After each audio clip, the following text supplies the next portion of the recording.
Hello there, and many thanks for joining us on this edition of People, Politics and Power. I am Imonia Marere.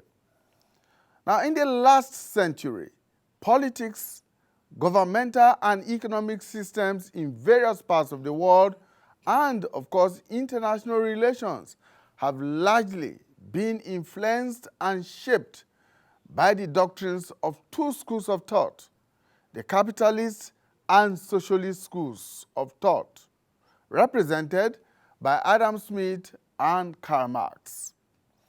One noteworthy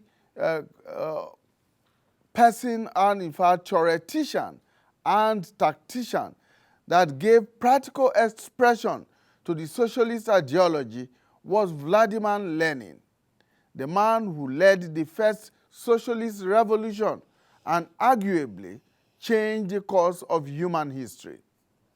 In October 1917, Lenin led the Russian Revolution and transformed the theory of Karl Marx and Friedrich Engels into practical politics, leading to the establishment of the now defunct Union of Soviet Socialist Republics, USSR, and the formation of Central and Eastern Europe into the Socialist Eastern Bloc, as opposed to the Western Liberal Democratic Bloc.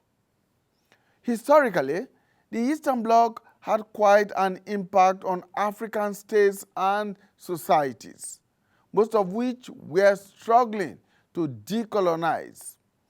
The USSR in particular provided training, logistics, arms, funding, and diplomatic support for the anti-colonial struggles and the success of liberation movements across the continent. Lenin was a lawyer. He was a strategist and an organizer, regarded by socialists as the greatest thinker, intellectual, and advocate of working people's power in the 20th century. Now, next week, here in the nation's capital, Abuja, a group known as the Lenin Centenary Coordinating Committee is bringing together intellectuals and activists from across divides, from within and outside Nigeria, to reflect on the continued relevance of Marxist Leninist ideas as tools to examine, understand, and possibly tackle current global challenges, especially underdevelopment in Africa. It is expected to also provide a platform to look at issues of poverty, good governance, and working class struggles in Africa, as well as the impact of internationalism and neoliberalism on African economies. Now, ahead of that conference, we shall look at the relevance and value of such a gathering at a time when Nigeria, and indeed most of Africa, is hooked onto the West for their developmental needs and other socio-political salvation, as it were.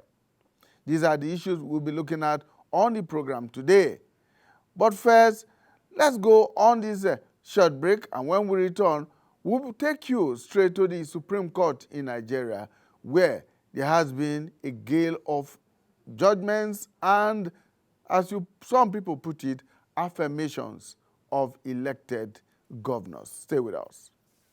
Of our dream, Nigeria we need is the united, indissoluble, and cohesive Nigeria, which guarantees equity, fairness, justice, and prosperity for its citizens. That is our focus on people, politics, and power. It is fresh, insightful, impactful. It's a must-watch. People, politics, and power on AIT.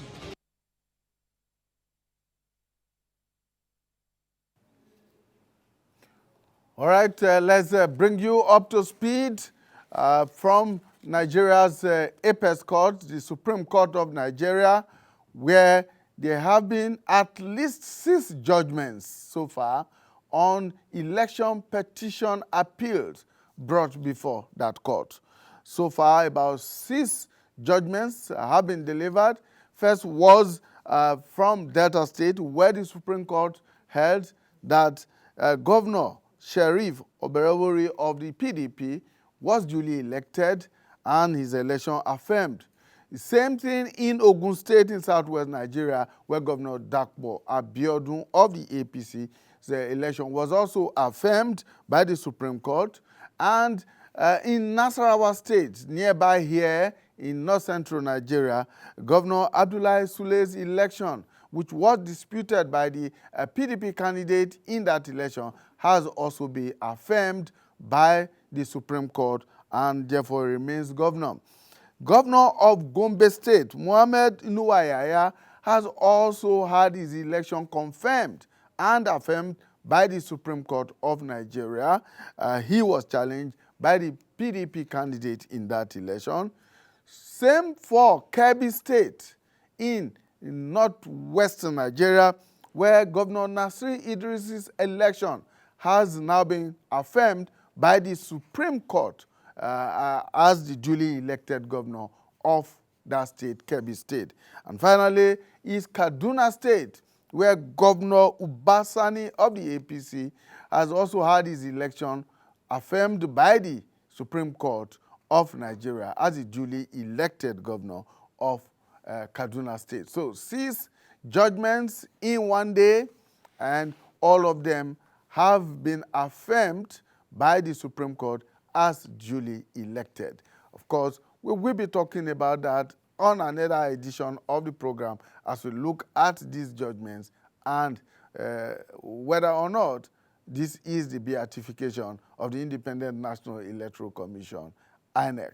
We'll be back with our discussion on the whole issue of democracy, globalism, and of course, the Lenin Centenary Conference taking place here in the nation's capital, Nigeria. So, what are the challenges for Leninism in the face of modern-day democracy and the quest for globalism? Stay with us. Be back soon. Issues are critical, germane to Nigeria's democratic process. Politicians can only be seen maybe on television by judges. They should not intermingle, because once you intermingle, then you destroy the systems. When the personalities are big, important to national discourse. When you reach certain stage in power and you demonstrate arrogance to the extreme, there's no other thing that will happen to you other than to fall. When the developments are seemingly complex, confounding like a 1,000-piece jigsaw, that's when we require bold, sound, and analytical minds to help put the pieces together. Jigsaw with Benga Arileba, now showing Tuesdays and Thursdays at 1 p.m. on AIT. Jigsaw, demystifying the issues.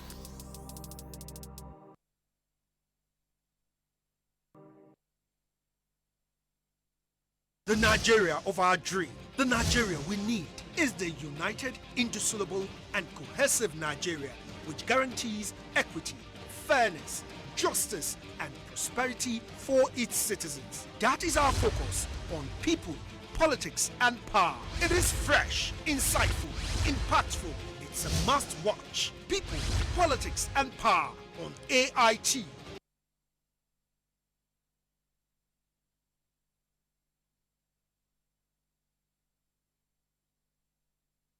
All right, time to meet our guest analysts on the program. We're joined by 3 of them right here in the studio.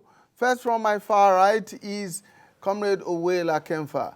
Comrade Wakemfa is, of course, no name and face on this program. He's been here several times, but on this occasion, he's here as the chairman of the Conference Coordinating Committee of the Lenin Centenary Conference. Thank you so much for joining us. Thank you very much. Also with us right here in the studio is Jesse Altman. He is the representative of the International Communist League and is right here in Abuja for this conference. Thank you so much for joining us.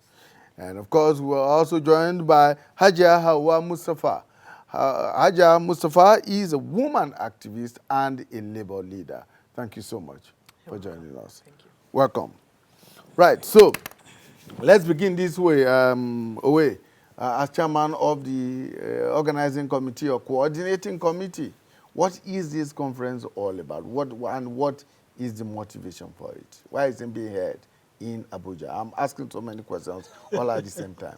Yes, Lenin was the leader of the first socialist revolution in the world. And his example was followed by many countries, including Cuba, China, Nicaragua, lots of countries, and all the socialist countries, of course, that was in Eastern Europe. And the reason why we are marking him is that we think his ideas are quite, germane, they are quite important for us. That what we have today in the world is like a one-thought process.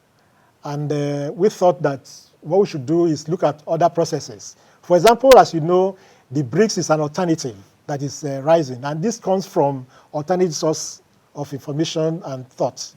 And we thought that we should bring this, to the forefront. Then he was a man who also looked a lot about trade unions. So we want to look at what the trade unions are about.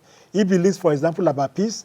He was one who led the old Russia out of the World War. He said, look, the First World War was about colonies and about, about exploiting other people. That what people should do is to refuse to fight.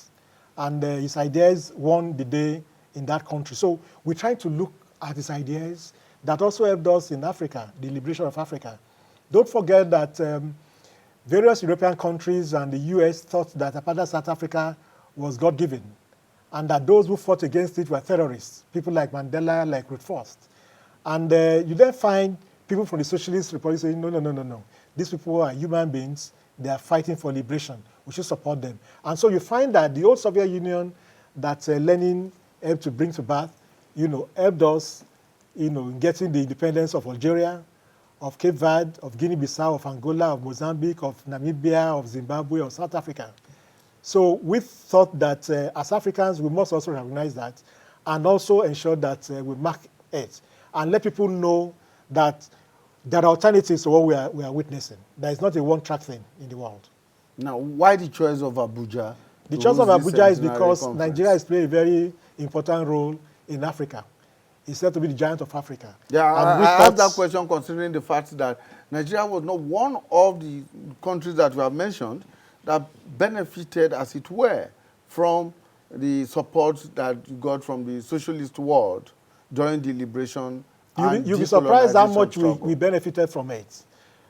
Our leaders in the 40s, the 50s, Michael Imodu, Fumilayo Ransome Kuti, Mokugo Okoye, Raja Abdallah, they all came from that tradition.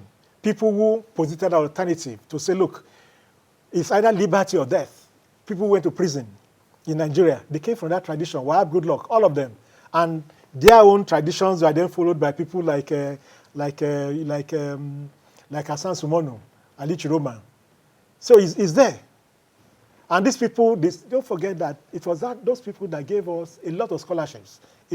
Thousands and thousands of Nigerians trained before independence in those countries and after independence.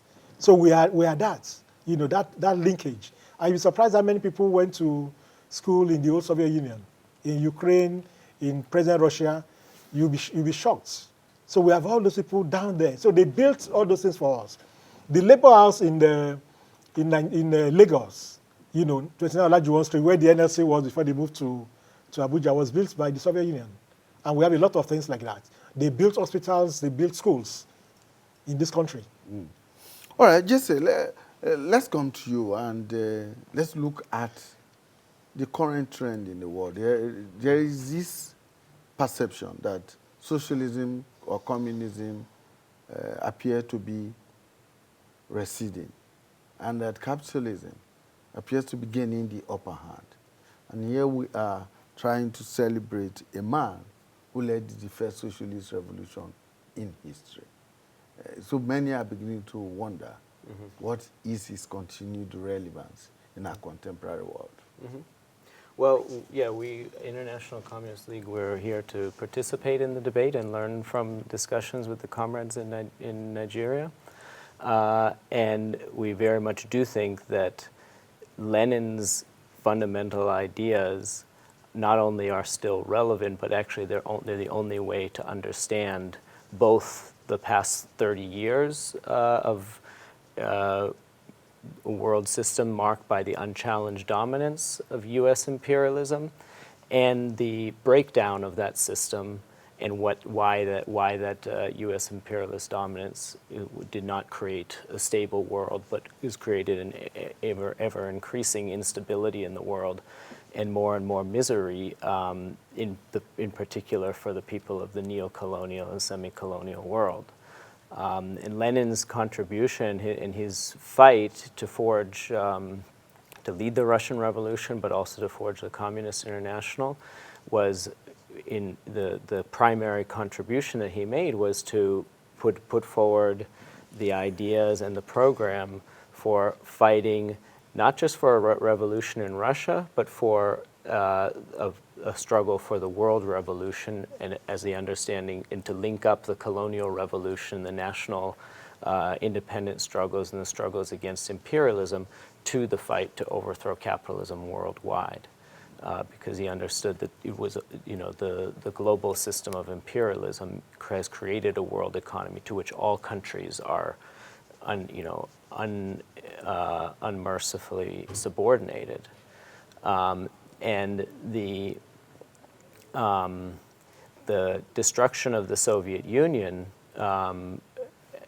which was, the conditions for it created by the Stalin and his heirs who departed from the program of world revolution to try to make peace with world imperialism.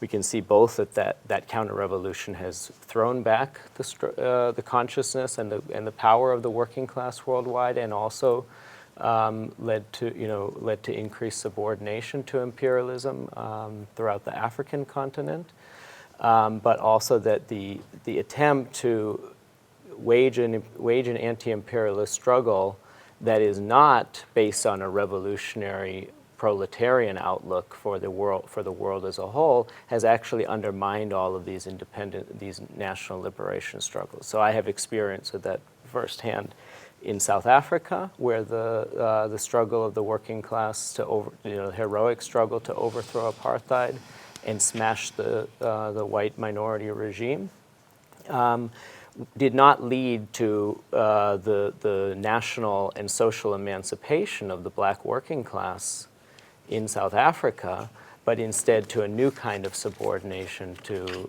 imperialism, precisely because of the thing which was, Lenin, why the Russian Revolution was different is Lenin fought for a revolutionary leadership of the national and democratic struggle, for the Communist Party and the proletariat to take the lead as the only force that can really strike powerful blows against imperialism.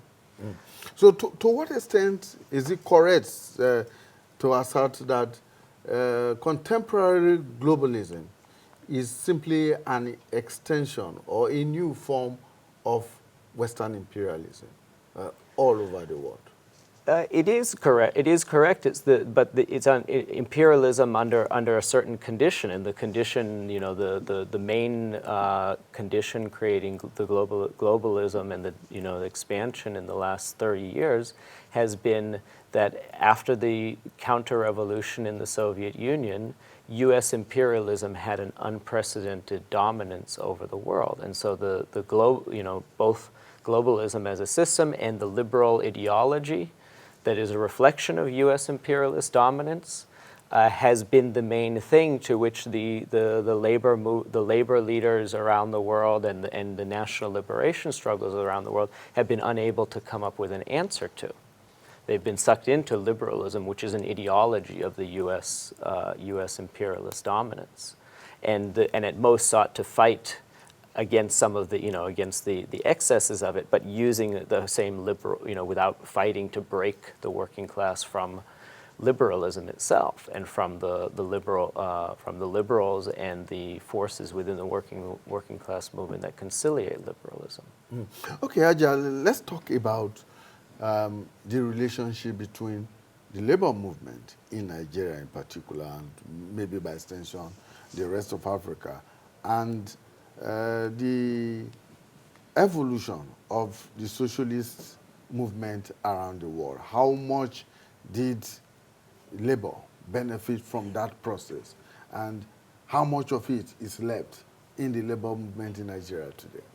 Okay, thank you. I think, first of all, when we go back into history of Africa, especially the history of liberation movements in Africa, the history of nationalism in Africa, you find out that labor, the trade unions, played a very critical role.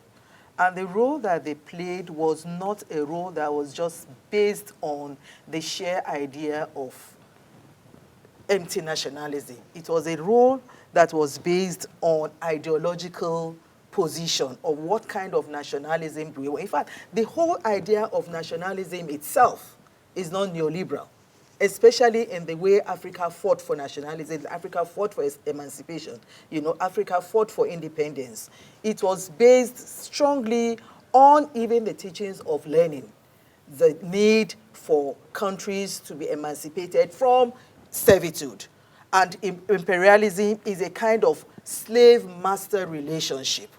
So when we're under colonialism, when we're being ruled by imperialism, is a way of we are being ruled by a master, and we are slaves to that master, politically, economically, and socially. Now, trade unions in those days, in the history of African emancipation, through all the countries, trade unions played a very critical role, supported ideologically, educationally by socialism. And socialism, that was based on the teachings of Lenin and, of course, Karl Marx. So in those days, you found out the vibrancy of trade unions, even in terms of national discourse, in terms of even global, international solidarity. There was that vibrancy around, from an informed position, a vibrancy around how the country, how nations should rule, how nations should develop, how resources should be shared, what the role of the working class should be in the process of development. Trade unions played a very critical role. If you go back again, you mentioned Wahab Goodluck, people like Wahab Goodluck, people like, and so many of our old trade unionists there in those days. The role they played was a very selfless one. The role they played was a very, it was one of sacrifice. It was one of nation first before the individual. It was one of collective interest. It was one of solidarity. So trade unions then, the phase of trade unions then generally, like I said, was basically around ownership, control of people's power. People's power in the sense of control and ownership of the process of development. That was then. What we have now, I think, what we have now, and it's not restricted to Nigeria alone, I must emphasize that. It's unfortunately a global trend. What we have now in terms of the kind of role the trade unions are playing is that the trade unions, unfortunately, have been sucked in to the global neoliberal system. And they have been sucked into the global neoliberal system, unfortunately, because, well, no thanks to the crisis of socialism that led to the breakup of USSR. That also sent a wrong impression and a kind of fear to the world that socialism was no longer viable, that Marxism, socialism was no longer interesting, or was no longer a response or an answer to development. But we have also seen over the years when capitalism has been holding sway and where the world is going to globally. There's a global crisis today. There's a national crisis today, politically, economically, and socially. And this crisis is also a critical evidence of where capitalism has led us to. So what we are having today is a crisis of capitalism. Whatever it is, whatever kind of governance, whatever kind of strategy or method we use within the same kind of ideological framework, it is obvious that we're not going to get the change. And that is where the relevance, of rethinking, of reviving the socialist idea now becomes very important. Is that what this conference is about? Trying to for lack of a better word, reinvent socialism Not- and its ideological not thrust. necessarily reinventing, but reinvigorating socialism, and also using the current crisis, looking for answers of the current crisis within the context of socialism. So you find out that, okay, what is happening? We talk about democracy. Democracy is not working. We talk about we talk about neoliberal development. We talk about services to the people. It's not working. We talk about globalization. Globalization is not working. It's not. In spite of, we talk about wealth creation. At the same time, we are seeing a lot of poverty, creation, in the process. And so the system we are using now is not responding to human needs. It's not answering, the critical question of emancipation. It's not answering the critical question of inequality and poverty. And so this conference, what it seeks to do is to say that, look, we once were there when there was that divide between socialism and capitalism, and we saw the difference. We see through the teachings of capitalism, of Leninism and Marxism, that says that, look, give power to the people. Let the people control the process of development. Let the people control the wealth, how wealth is created and how wealth is distributed. And you see a difference. You don't see obscene poverty, wealth lying side by huge, massive poverty. So I think the major thing that this conference seeks to do is to use socialism, to respond, to the problems, to the issues, to the crisis that the global world is facing today, that specifically Nigeria is also facing today. That to say that, look, whether it is whatever party you go in for, whatever way, whichever politics, whether it is military or democracy, so long as it is being practiced within the same ideological system that has governed us in the last 30 years and more, you cannot fight. At best, you get a reform that is not going to be sustainable. So let us look for the answer to our problem, going back, to reviving, socialism, going back to reviving the teachings of Lenin and Karl Marx. And I say that is what it is all about. That people are looking for answers, and especially to the younger ones. People are even forgetting. The younger ones hardly even know, because, of course, unfortunately, even in their educational teachings, you hardly find Marxism or Leninism being taught in our universities today. Again, unlike some of the days when some of us went through school, we learned through the theory, and we matched the theory with the reality on the ground to understand where we needed to be and how we needed to be there. So it is also important that this process of this conference will also take us back. There are still lessons to learn from the past, from the teachings of Leninism, compared to what is happening today, and probably also let the younger ones, who seem to feel that the world is hopeless, there is nothing that can be done. It's either you join them or there's no other alternative. To say that there is indeed an alternative, and this is what the alternative is, this is what it tells us, and this is how the outcome of following this alternative can be. And I think in the long run, the idea of this conference is to say how we can also strengthen a movement around the Lenin's and Karl Marx's teaching, to understand how to also build that movement that, whether we call it revolution, yes, that leads or that prompts a revolution. And for me, that revolution means that we have to completely, overcome, completely outdo the current system, because the current system is not leading us to nowhere. That's going to be an uphill task for socialists or Leninists, as it were, because critics of that school of thought have the impression that socialism and its byproducts have completely been subsumed by the capitalist system that appears to rule the world today. And here you are. First, let's look at who are those that you are bringing together for this conference, for instance. What will be the major thrust of this conference? What will be the major issues that you're going to be looking at this conference that would engender, for instance, a revival or a rethink of the ideological strategies, not the rethink of the ideology itself, but the strategies in trying to achieve what you hope, which Haja was talking about, you hope to be one of the outcomes of this conference? First is that we are forgetting our history. The most viable, productive, and innovative government we've ever had in Nigerian history was that of Awolowo. Socialism. And those who opposed socialism like SLA and Akintola were then pushed out of the party because Awo believed that that was what we were going to do. Awo himself was not a socialist. He was. You've not read his books? He had some socialist... No. He called it African socialism. No. If you go back to the 1962-63 conference of the Action Group, the split between Awo and this thing, and Akintola was based on that. When Awo brought people like Mabayoje, like Bola Ige, like S.G. Koko, together to write a program, an ideological program, opposed to that was what was going on, and to implement it. That was the basis.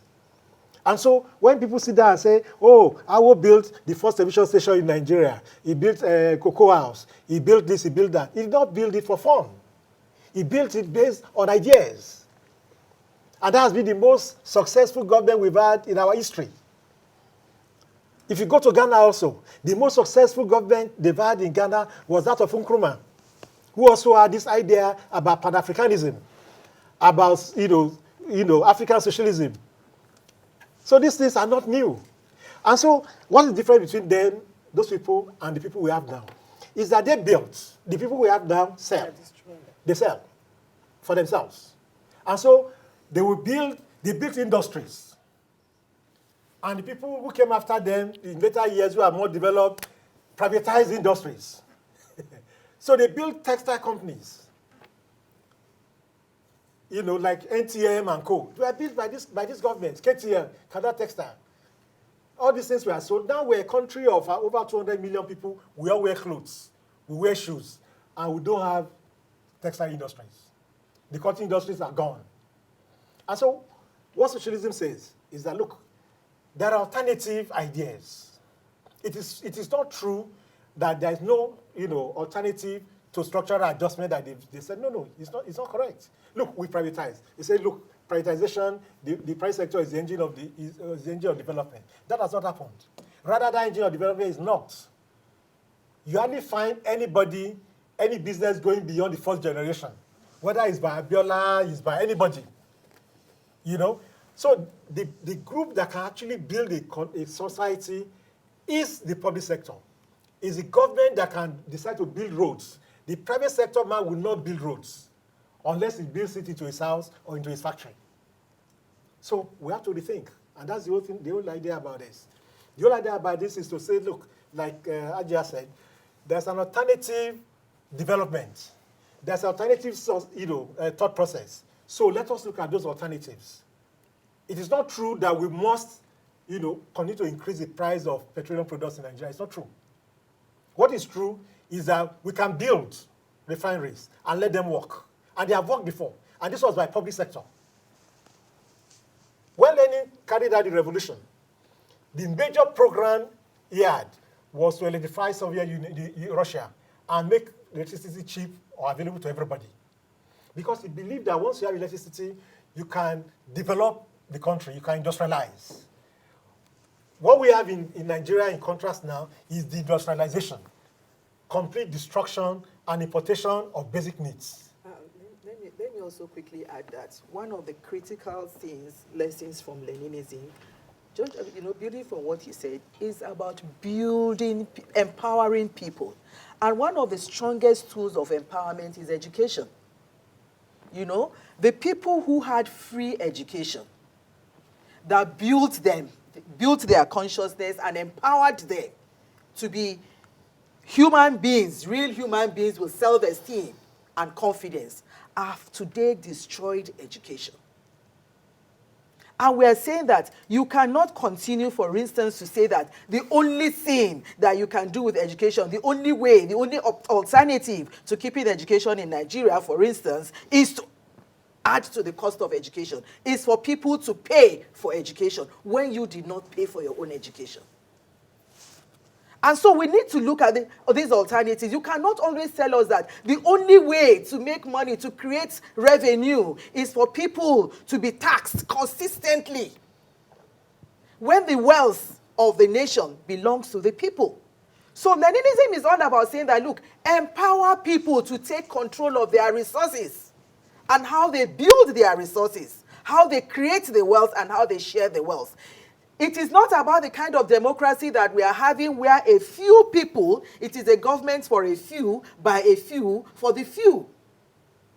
And you only give out handouts because what we are doing, the majority, and that's what I'm talking about, slaves and masters. You know, the kinds of democracy we are having today is about the slaves and the masters and the slaves. The masters are just a handful, less than 5%, you know, of the total population, leading over 95% or thereabouts, you know, to a journey of nowhere, to poverty. Every day we are having increased and consistent increase in poverty. Every day the resources of this country is increasing, in fact, all over the world. If you look at the indices of poverty creation and wealth creation in the world today, fewer people are getting stupendously richer in the face of more and more people becoming poorer. And it is only this capitalism that supports that kind of system. Yeah, which leads me to the question, Jesse, whether or not it is possible to reverse the trend which the picture she has just painted. Is there any society today around the world where the government works for the benefit of the people? Well, I mean, we think that, so the International Congress, we think that the tradition of Lenin today and Leninism today does not look to any existing government in the world, but actually looks instead to what was Lenin's main contribution, the struggles of the working people, to advance these struggles and the national struggles and the democratic struggles against imperialism and against oppression with revolutionary class struggle means. And that the way to do this, the key to doing this, there's plenty of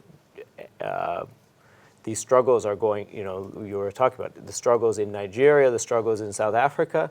The trade unions, the masses, the millions of workers played a huge role. They were the motor force. What they did not have, though, was a leading role. And they didn't play a leading role, not because they didn't want to, because they didn't have the striving, but because they were tied by, in our case, in South Africa, particularly the Stalinist leadership of the SACP and the leadership of the trade unions, they were tied to a petty bourgeois nationalist leadership, the ANC, which, although it absolutely did carry out heroic struggles and expressed the need to fight against this oppression, but always did it to keeping it within the framework of its control over the movement, so that it could advance not the interests of the masses and the proletariat, because they actually was, you know, worried about that, but actually the aspirations of the elites. And those aspirations of the elite are threatened by unleashing a revolutionary class struggle of the masses. That's why they, instead of trying to carry out instead of actually carrying through a revolution to topple the hated apartheid regime in South Africa, they opted to make a deal and carry out a negotiated transformation in collaboration with U.S. imperialism. Now, looking at the Nigeria of today, is there any organization, any body that one can point at as one that still embodies or recognizes or practices some of the ideals that Lenin espoused at the time? The labor movements do not appear to have any connection with all that we've been talking about here.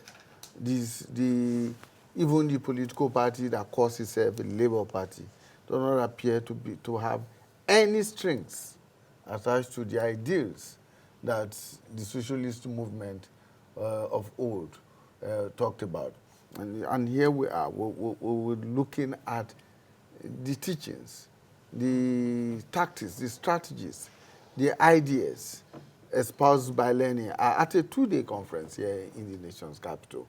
Earlier on, I asked you about who is coming to attend this conference and what the issues will be on the table, and whether or not there is any mainstream organization or body or group that today we can point out in Nigeria and say, look, this is the body or the organization or the group that can possibly bring to the fore those ideas and ideologies?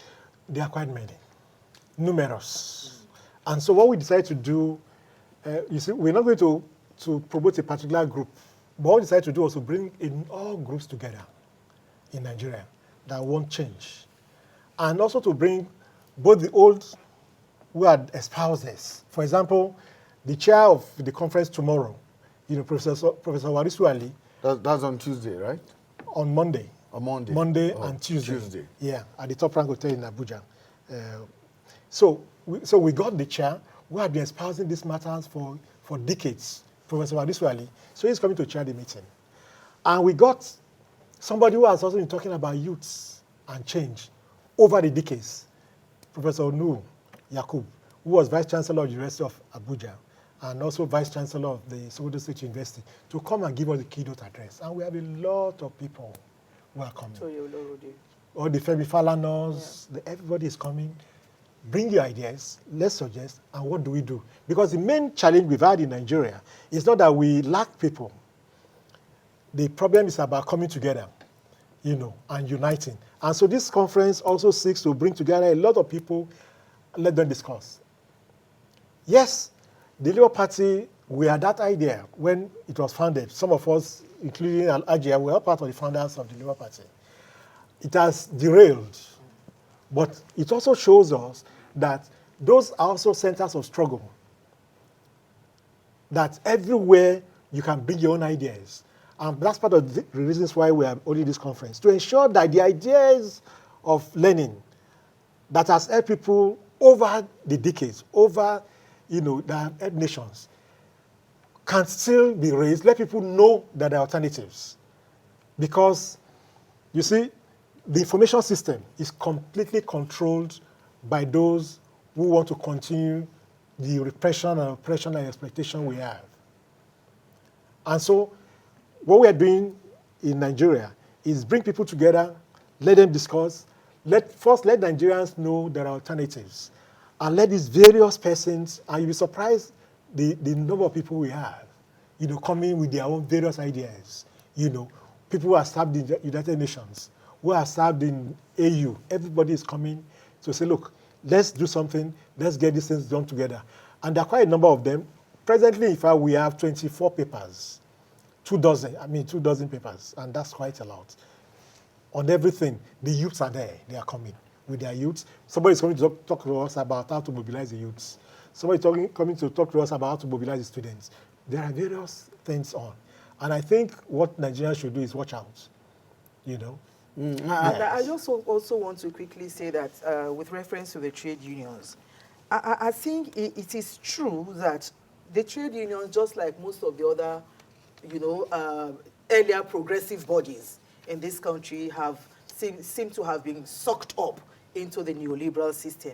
However, we cannot discountenance the importance of the role of trade union as a body under the teachings of Leninism. What may have and so we should be able to separate the people and the organization itself. And I think one of the things that this conference is going to be coming out with is also to see how we can also even look at some of those, weaknesses, and of course also the potential, the strengths of the trade union, as it were. We cannot completely discountenance the trade union. But then the leadership and probably and also the system that runs the trade union today might not, be in conformity with the trade unions that we had, that was, more relatable to Leninism before independence, immediately post-independence, like the Wahab Goodlucks, may so rest in peace, like Hassan Sumonu is still alive, and some other few people like that are still there, veterans of the trade union. But so we need to bring them back, for them to also talk through and debate through, so that even the younger ones, the later generation of trade unionists, should also be able to see what their role ought to be within the society, what their role ought to be critically, as a movement, of change, as a movement that leads, the change towards a more progressive alternative, which Leninism preaches. So also even in the Students' Union front, once upon a time we had a very active and progressive Students' Union movement. Those were the days we had National Association of Nigerian Students, for instance. Today we have union government. Even the concept of a union government is completely antithetical to the, to the teachings of socialist Marxism. And so you also need this. Sometimes you need to help the people. The institutions are very strong. We need the students movement. We need the women's movement. We need the labor movement. We need all of this to come together. But where there is a derailment, we also need to come together, like he said. What has been the problem in Nigeria and in Africa over the years is that we have not been talking collectively as a one body.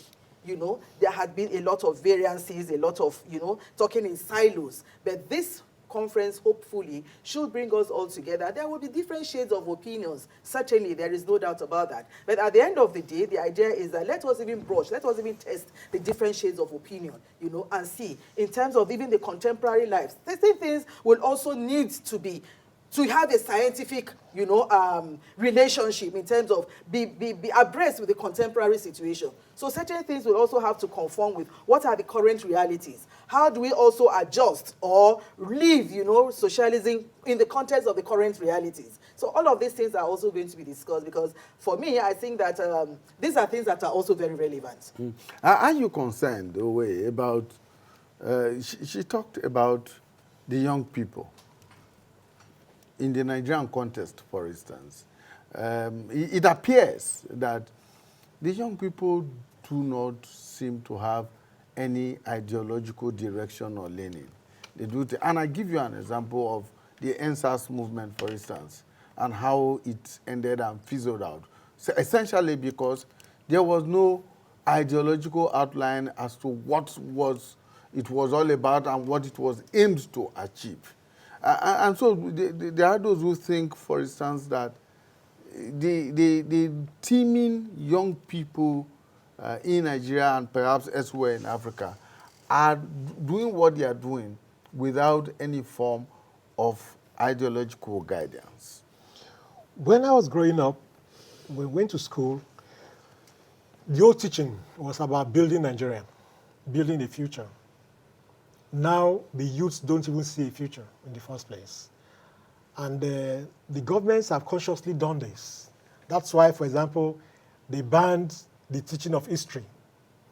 That no, you should not know about what has passed. Don't look about that. Just look at technology. So these are things that have happened. And so what we're trying to do is get people to return to that consciousness. Any country that does not have a progressive youth is finished.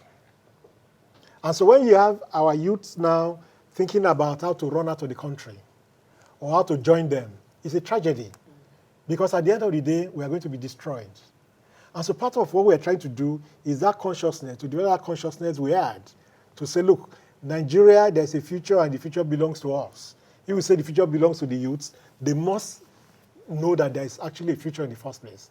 And so this part of what we have done is to also bring in students, bring in youths, let them understand whatever is going on, and let them then, let's imbue in them a sense of, consciousness of a future. When you see our political parties meet, they are discussing about how to share positions, how to share ministerial positions, or they come together to laugh, like happened at the book launch recently. People like Buhari just come, they laugh. But this country has not been developed. This country has been ruined. And so if our people, if our youths understand that, then we can actually build a future. It is lack of that consciousness that has led to, for example, this cultism you have all over the place. There are many schools where you do not even have unions, many universities. And there are some universities that have unions, the leadership has been decided either by the school authorities or by cultists. These are things we'll have to fight. Okay. Jesse, quickly, as we round up our discussion, what are your expectations out of this conference? What kind of outcomes are you looking at? Well, I think it's going to be a lively debate. I'm looking forward to learning more from the comrades in Nigeria about the struggle here.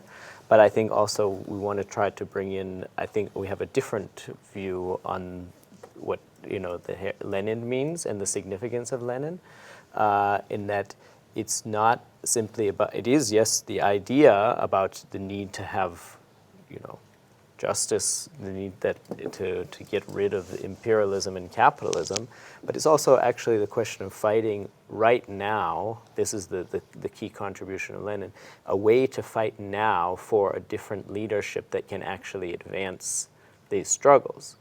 And that actually, I think, is we don't think there's a way that to do that, especially in the South African context, in the African context, with the betrayals, actually, of the aspirations for national and social liberation in the past 30 or more years.